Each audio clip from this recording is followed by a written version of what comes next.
And welcome back to another episode of Tech Pro Unicorn. I am your host, Michael Grace, and today I am joined by Dennis Mellon, who is an author, a speaker, a business and athletic coach, a 20-year Air Force command pilot and lieutenant colonel, 28 years spent as a major airline captain. He's a certified Power of Positive Leadership John Gordon trainer. He's attended numerous Air Force leadership schools. Has been a keynote speaker addressing positive leadership and transformational conversations. We like to say he walks the talk and is an instant influencer. He's also the author of Takes More Than Heart, which is a personal story about a challenge that led to an opportunity. And then he has another book out called Be a Bean, Change Team Culture from Ordinary Water to Gourmet Coffee. 7 Secrets to Engage Your Team, Retain Talent, and Double Your Profit. And I can't think of anything more relevant to talk about than those things, Dennis, in today's world. So thank you for taking the time and joining the podcast. Well, thanks for having me. I appreciate the opportunity. Awesome. So maybe there was a lot in there. I'm a big John Gordon fan. I just gave a little talk about the energy bus. That's a John Gordon little book. John does a great job of taking complex processes and bringing them down to consumable, reading material and such. Maybe tell us a little bit more about that. I mean, that's quite a past, right? Both in the military and then as an airline pilot. Maybe tell us a little bit more about yourself. Well, I started out as a Air Force Academy graduate back in '75, and went through pilot training and did my active duty and reserve. Although being in the reserves flying, it's almost a full-time job in itself. Um, and then I just went on to a 28-year airline career with Alaska Airlines in various positions. Back in about 2008, I had a serious heart attack, and I'm not sure there's any other way to describe them. I don't know if anybody says they've had a mild heart attack anymore, but I ended up losing my medical, so it was one of those. What do I do now? Since 10 years old, I wanted to fly. I remember being at my dad's Air Force base, looking up at the sky at the airplanes overhead, and thinking, hey, that's pretty cool. That's what I want to do when I grow up. Of course, my wife says I haven't reached that point yet, but that's another story in itself. But it's like an 18-year-old at 56 when you're lose your dream job and you're starting over. It's the 18-year-old's looking at, what do I do now? I'm graduating high school. Do I go to college? Do I do this? Do I do that? I had that experience at age 56 and went on to work for about 3 other airlines before I kind of semi-retired and started my speaking and writing gig that I've been doing lately. So that kind of sums up the last 10 years fairly quickly, but there's some good stories in there that I've included in my book. That's awesome. To transition and to take up writing, and you're kind of authoring, but also educating and speaking and helping and coaching. How do you help organizations that are trying to go from ordinary to extraordinary, like coffee beans, do when you pour hot water on them? Yeah. Well, the biggest single influencer to any company is building the culture. The ultimate culture would actually be where somebody could say to themselves, I get to go to work tomorrow instead I have to go to work, to where they're excited about coming to work. And the biggest influencer on that culture is developing your leadership. And it starts from the onboarding process and should continue through a person's entire career. You're developing the next generation of leaders in your organization. So that's what one of the most fundamental things about building a good, solid business is, or a company, is based in the culture and the leadership that you develop. So we're in the the age of this great resignation and retention, such a huge issue. When we look at that, I always try to look at, okay, how do you differentiate yourself? How do you stand out as a place that folks would want to work? Folks that, if they choose to work during this period, there's, you always hear anybody can get a job now. If they want a job, you can work anywhere. How important is culture to being a differentiator? Is that a differentiator, do you think? Absolutely a differentiator. I mean, I've worked with organizations where minimum wage, they're maybe they're senior care um, caretakers making $15 an hour, and if they can get 25 cents more an hour somewhere else, they'll resign and go somewhere else. So I think it's incumbent on those individual companies to try and save that. Maybe not have to uh, pay them extra, but develop that culture where they have second thoughts about, well, that's only $40 an hour, and I don't know what I'm going to get into over there. If I feel bonded to this place, I'm going to stay with this place. You know, it's not the money so much anymore. It has to be a minimum, obviously, but it's not the money so much anymore. It's that creating that feeling of I get to go to work. How do we create that environment where that culture is? I get to go to work. I get to see Michael. I get to see Dennis at work. I haven't seen them all weekend. I want to tell them about my weekend. It's engaging between team members where it's more than on the business side. It's getting to know what makes Michael tick or what makes Dennis tick. I love it. The word I wrote down was relationships, right? Absolutely, Building. absolutely, yes. I, Starts with the I relationships. When we do corporate software, which we do, and we get to the HR space, and they're talking about all the transactional stuff, right? And they're like, "Oh, we got to be able to process this and do that." I was like, "You guys are missing the point, right? Like, we need to create a platform that allows conversations to happen between that employer and those employees, because when Dennis and I are talking and we have a friendship and we build a common bond, it's harder for Dennis and I to disappear from each other, right? Because we've made a Right, human connection. right. But if I don't know Dennis and Dennis doesn't really know me, then it's like really easy to walk by each other and not feel connected. Yeah, I used to talk about it, or I still talk about it as creating a caring trademark when you're working. It can be the high five as you go by somebody, special handshake, a special little ditty. In fact, I had a admin one time, and we would walk by doing the name game without even looking up from my office or from her desk.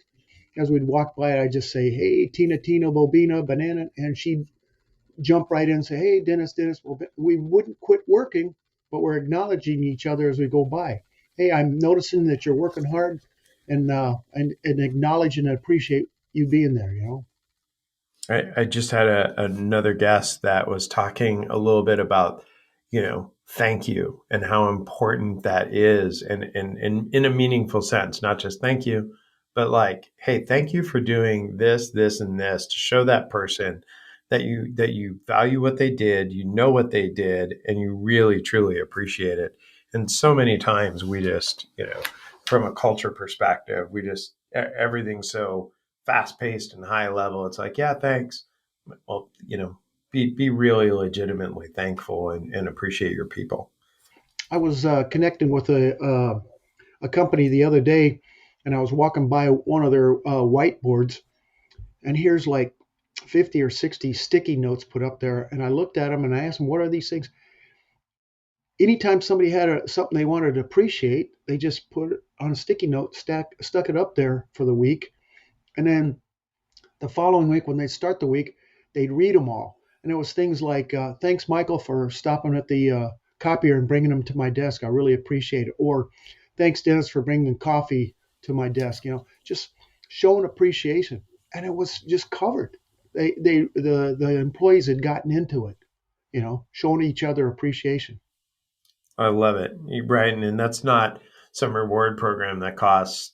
tens or hundreds No, of thousands of dollars. It's it's such really an old simple. Yeah, school, yeah, such an old school, easy thing to do that is probably more important now than it's ever been.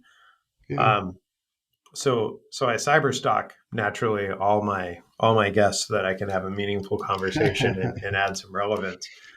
So when I did that, your latest book, Takes More Than Heart. Talk to me a little bit about that book. I watched the video, which was touching, right? And I was like, wow, Dennis is putting his story out there to benefit others, which some people that's a big step to do. Um, Talk to me a little bit about that book and the story behind it. Well, it's funny you bring that up because I had never intended of writing a book, but I had kept a journal from the time I had my heart attack, and basically it covers the time. Like one day I'm up at 35,000 feet, looking down at Eugene, Oregon, saying to myself, "Hey, I'm at the top of the world here, at the top of my career. It's still hard work, but I'm making it look easy." And I'm looking down into Eugene and I'm thinking to myself, "Hey, look at those guys down there. I wonder what they're thinking." And then it dawned on me. I said, "They're probably up there pointing up at the airplane going, hey, look at those guys up there. I wonder what they're thinking, you know?" That sheer joy. The very next day, I'm out mountain bike riding on an isolated trail, 500-foot climb, within 1 mile, bunch of switchbacks. And of course, I'm alone, which is probably dumb, but that's something I learned from. And I have this heart attack, and I'm by myself. And luckily, two hikers happened upon me, called 911 because I was out. The EMTs humped their equipment up that same hill I just didn't quite make up to the top, and got me on the gurney and half hour away to the hospital. And they on the way they had to shock me like 25 times and another 20 times in the ER. So basically, one day I'm flying, the next day my career is done.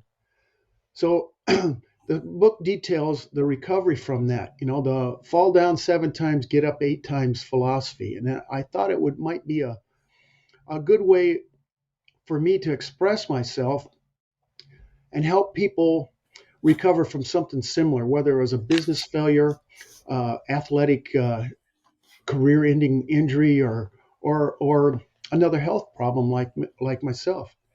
But I didn't realize how hard it was going to be. At first, when I was writing, I go, "Okay, I got it," and I have like maybe 10,000, like 30 pages. Well, that's like a comic book.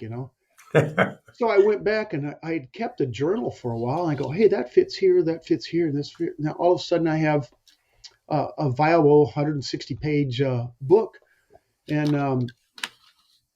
so I went ahead and published it. But I was reluctant to publish it because once you put the stuff out there, there's no taking it back.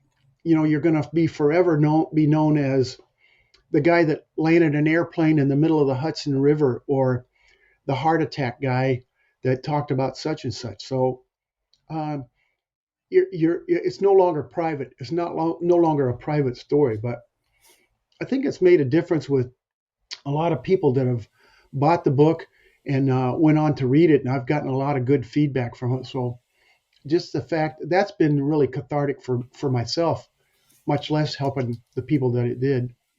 I love it. Yeah, and it's one thing to write some fiction novel or write something fantasy and just like write a story. It's another thing to write a story about one's journey and Right. the experience that you had. So, thank you for doing that and putting that out there Oh, so that yeah. it Well, hopefully thanks. helps. Yeah, I appreciate that. Thanks. Yeah, so that it hopefully helps other people. Um, let's talk a little bit about leadership. We spent a bunch of time talking about like culture. When we talk about leaders and leadership, um, there's always this conversation about trust. Right. What's important about inspiring trust? Well, think about it. Probably the basic building blocks of leadership, especially today, is the trust, integrity, and caring. They're, like they're like Lego blocks building your leadership. If you can't walk the talk, if you can't set the example, if you can't uh, be the one that can empathize with your workers, you're never going to have the trust that makes for the better performance. There's a statistic out showing that disengaged employees can cost you 18% of your payroll. Think about your payroll. If it's $100,000, that's $18,000 that you're losing in performance, and it's not going to appear on any financial statement. How do you recover some of that money or all of it to put it on your profit line, especially since it's hidden? And it comes in developing the trust, which leads into the four C's of leadership: the being able to communicate well, being able to connect with people, getting the commitment from them. And I'm going to cough. I knew I was going to do that.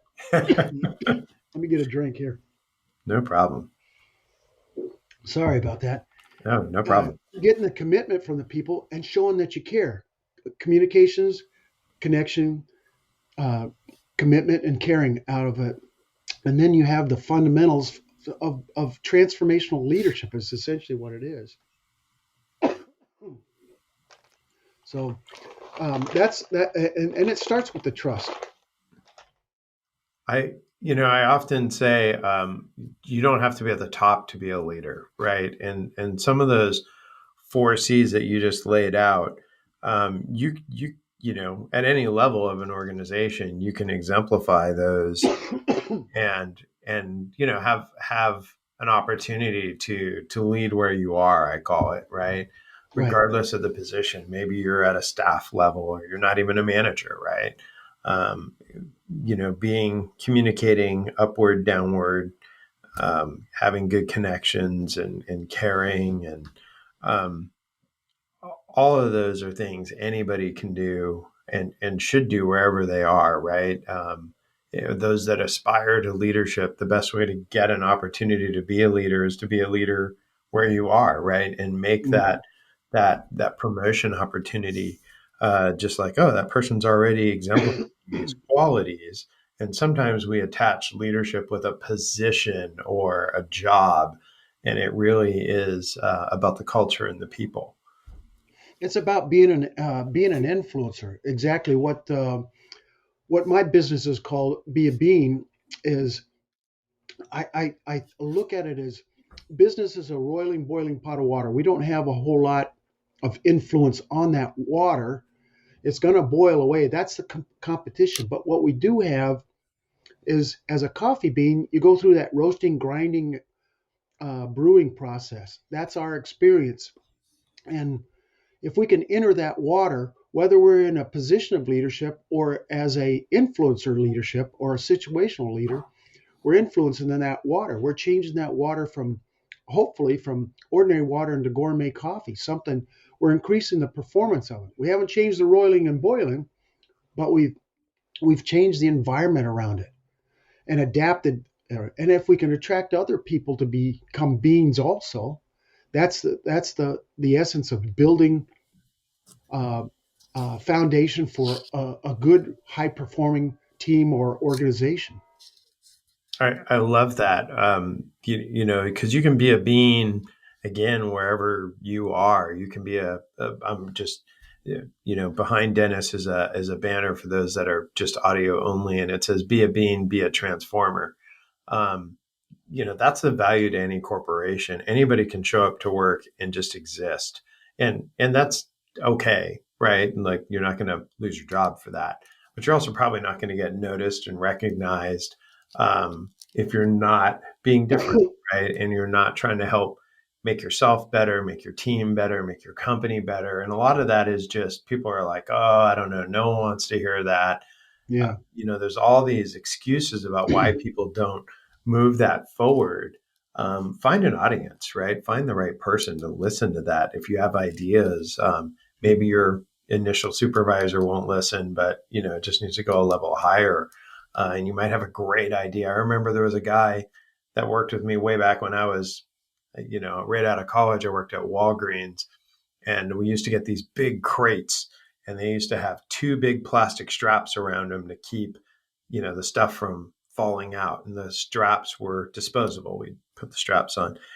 And one guy said, "Why do we use two straps? These things are really hard to get off. Why don't we just use one strap? And wouldn't that save money?" And everybody was like, "Oh, yeah, whatever. Who cares? Just do Yeah. your job." Well, you sent it into corporate, and they were like, "Yeah, why do we use two straps?"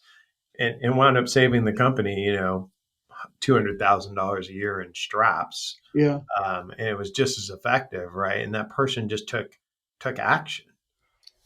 There's an actual story that comes from a 16 or 17th century English architect named Christopher Wren.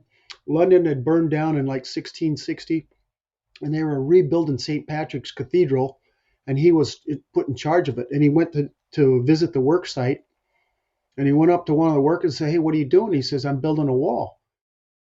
Went up to the second guy. This is actually what he recorded in his memoirs. Went up to the second guy, said, "What are you doing?" "I'm collecting a paycheck to feed my family." He goes up to the third guy and said, "What are you doing?"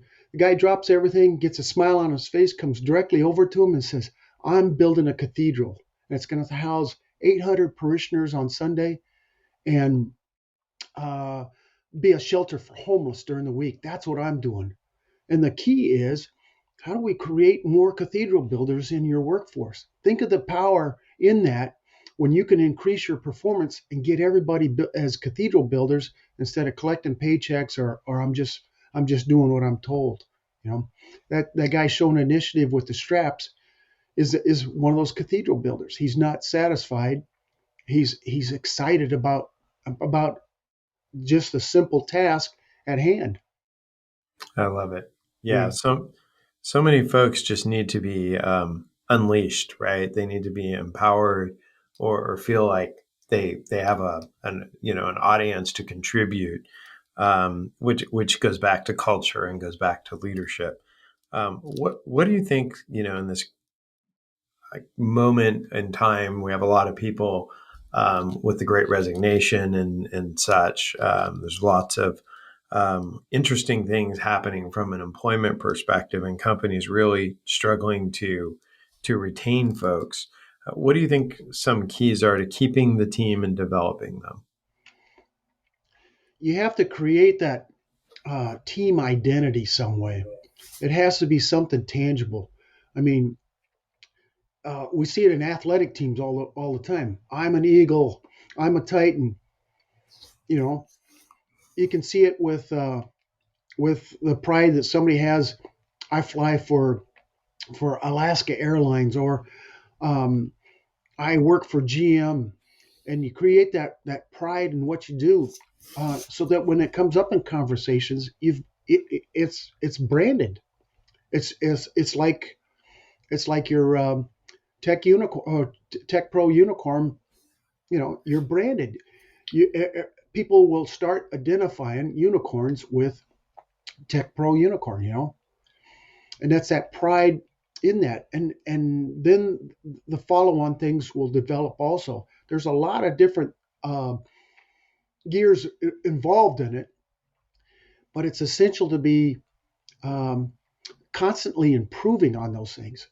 You don't see leaders that go, "Oh yeah, the last time I looked at any new leadership techniques was back in school." The great leaders are the ones that are continually improving, adding to those skills, adjusting to the new situations. Nobody foresaw that this pandemic was going to cause so many people to start working from home, and we still had to maintain the same productivity at that. Now people are seeing, I can work just as hard from home. I don't need to be at work. So the management thinking has had to change. We're going to have to at least go to some sort of hybrid office in most of the workforce. Obviously, some of them you're just not going to be manufacturing. You're not going to be able to do it from home, obviously. But there's these minute adjustments that are constantly happening. Every once in a while, a major adjustment needs to be made, and you need to have the foresight to plan for it, for the contingency, or the foresight to continue with the plan and making the minor adjustments needed for whatever situations crop up. The a lot of industries have a lot of turnover. In one of the industries that maybe I'm wrong, right? But I meet a lot of pilots that have long tenure with an airline, right? They is that like because they have a great culture there, and like I can think of America West way back when before they became U.S. Air and um, American. Um, I had an opportunity to fly across the country with Doug Parker, who was the CEO of America West back Yeah, I then. He was a remember him. really Yeah, tall man, by the way. I mean, a yeah, really tall dude.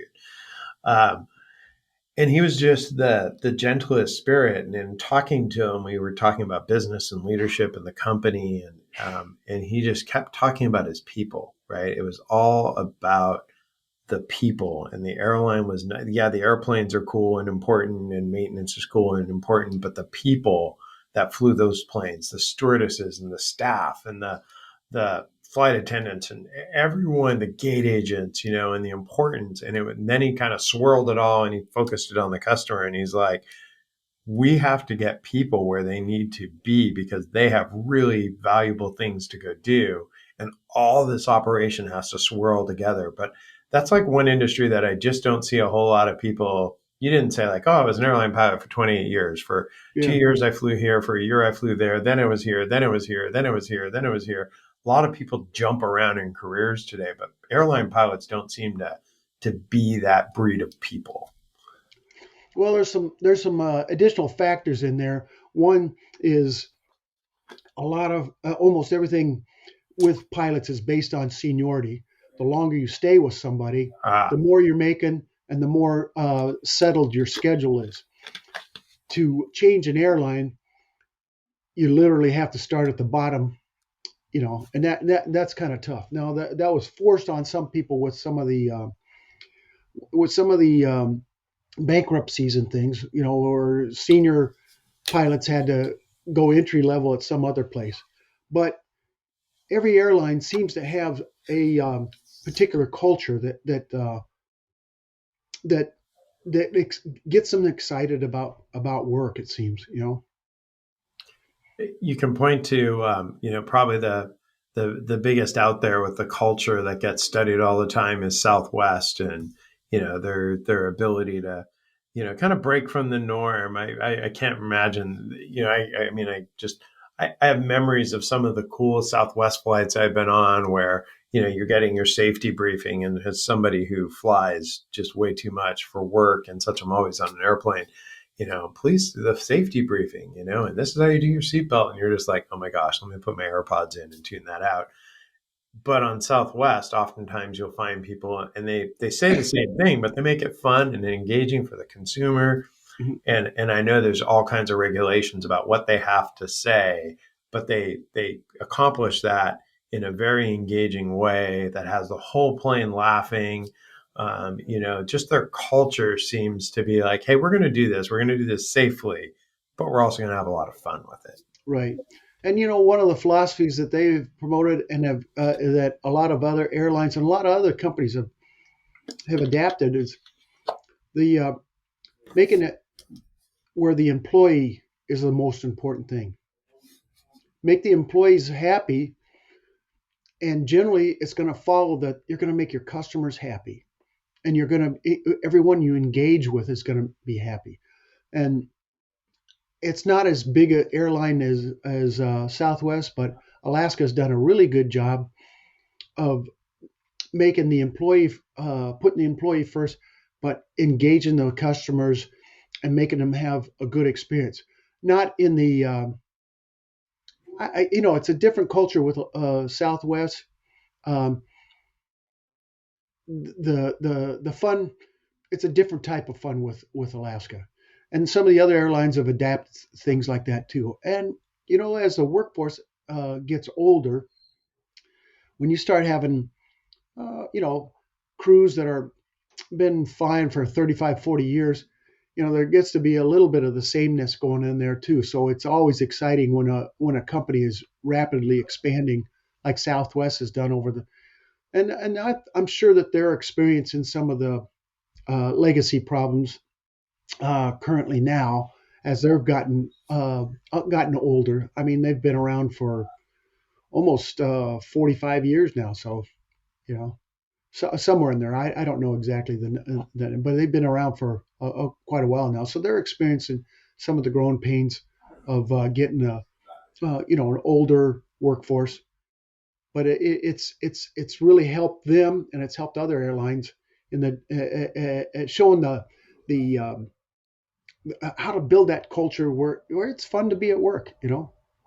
I love that. Yeah, I think, so many times we're focused on KPIs and the bottom line right, and statistics and graphs and charts. And so many times I go into companies and they're like, here's our turnover ratio, and here's this, and here's that, and here's stats.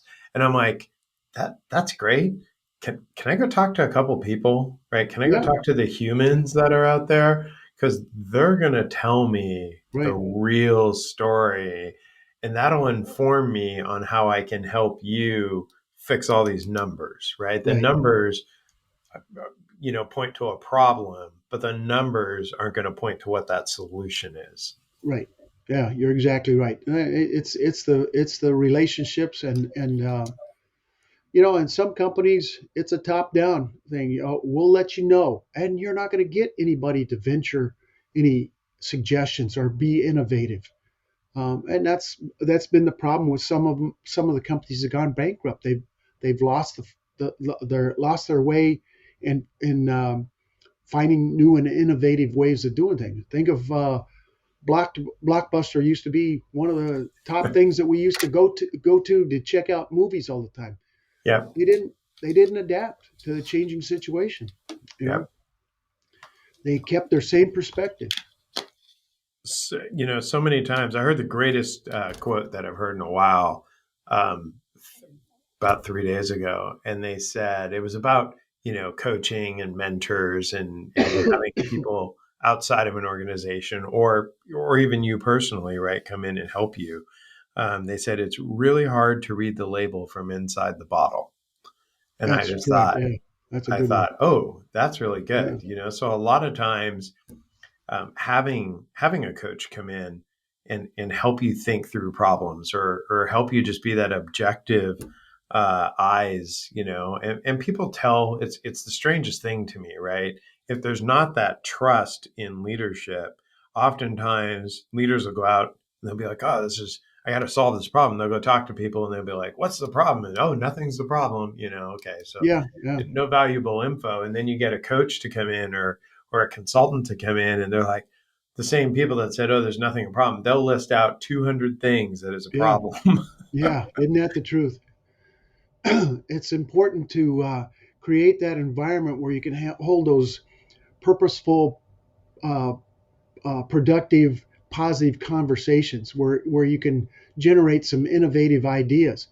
And if you stifle it, you're definitely not walking the talk that you think you are. You got to be open to some criticism to yourself. So, um, we've kind of covered a whole variety from leadership to culture. Um, Dennis's work, again, there's two kind of avenues there. Dennis tells his story really in a heartfelt way. In Takes More Than Heart. That's available at takesmorethanheart.com. And then his Be a Bean, where you're changing team culture from ordinary to something other than that. In this case, we're using the analogy of gourmet coffee. That is available out at beabean.net. I just did a seminar that is so parallel to that. And it's somewhat inappropriate, right? Because we have a bit of a cool culture here at RPI, that we try to do everything different. We call ourselves the pirate ship. So you can imagine there's a little bit of, fun that's being had with that. So I did a session yesterday called Fuck Average, Be Legendary. And it Yeah. was all about stop being normal. Start rocking the boat, start contributing, start participating, start, building a legacy, start being awesome, start just go. And so, whether you want to use that kind of more adult oriented title or be a bean, right, where you're Yeah. just being transformational. The idea, I think, here is let's mix it up and let's be active. Yeah, a leader should get people to be able to have hold those conversations that are critical. There's a lot of fear that goes around, and one of the good quotes I've heard of lately was, "It's okay to have fear." If you're in a car, fear can ride in the back seat. You're not going to let them up in the front seat, and you're certainly not going to let them in the driver's seat. Everybody has fear, but if a leader can be open enough to allow that conversation, you might find that golden nugget that it innovates something fantastic that increases performance off scale or even incrementally. So it's important to create that atmosphere where it's okay to disagree. Once we're going to hash this out, make a decision, and we're going to move forward from this. And what you said in there is just fine. You got to be open. Every leader has that blind spot that has to be covered by somebody, or something's going to slip through at some point. We none of us have all the information, so it takes a village. It takes your team, and you should really be open and create that culture where people can participate and not be afraid. I mean, I love so much of what we talked about with relationships and leadership and team identity. I think is really a cool concept that's probably not really talked about. But also very cool. The four C's also, very very critical. I'm almost interested, and I don't want to give away the book, right? But the 7 secrets to engage your team. Team engagement. Engaged teams are productive teams. Engaged teams are where it's at. They're So if you cathedral don't, builders, right? Yeah. yeah, yeah, if your team's just showing up to work collecting a paycheck, you got a problem. Yeah. Big problem. Yeah. Awesome. Well, Dennis, thanks for taking the time, sharing both the books, sharing your personal story, which hopefully helps those that might be going through a very similar journey. But more importantly, challenging folks to be a bean and be a transformer, and challenging leaders to create a culture that encourages employees to be excited about coming to work. I mean, Yeah. just that concept is awesome. I'll tell you what, for your listeners, if they go to any of the websites, if they'll put in Tech Pro Unicorn, I'll send you guys 4 actionable items that you can use with your team today, and you'll see the whole point of what being a bean is, through those 4 points. Now, it's not the entire program, but it's a sample, a good sample, and some very useful tools that can be used. Awesome. So, I appreciate that, Dennis. Thank you, because I'm sure they will. And I'll put the websites down below, but it's bean, bean.net, takesmorethanheart.com.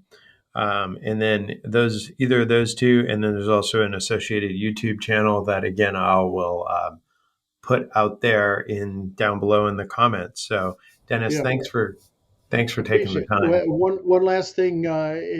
The book is available on Amazon too, if you want to get it really quick. So Okay. I Versus appreciate the opportunity, Michael. This was really a nice interview, and I enjoyed the back and forth here a lot. awesome. Thank you, Dennis.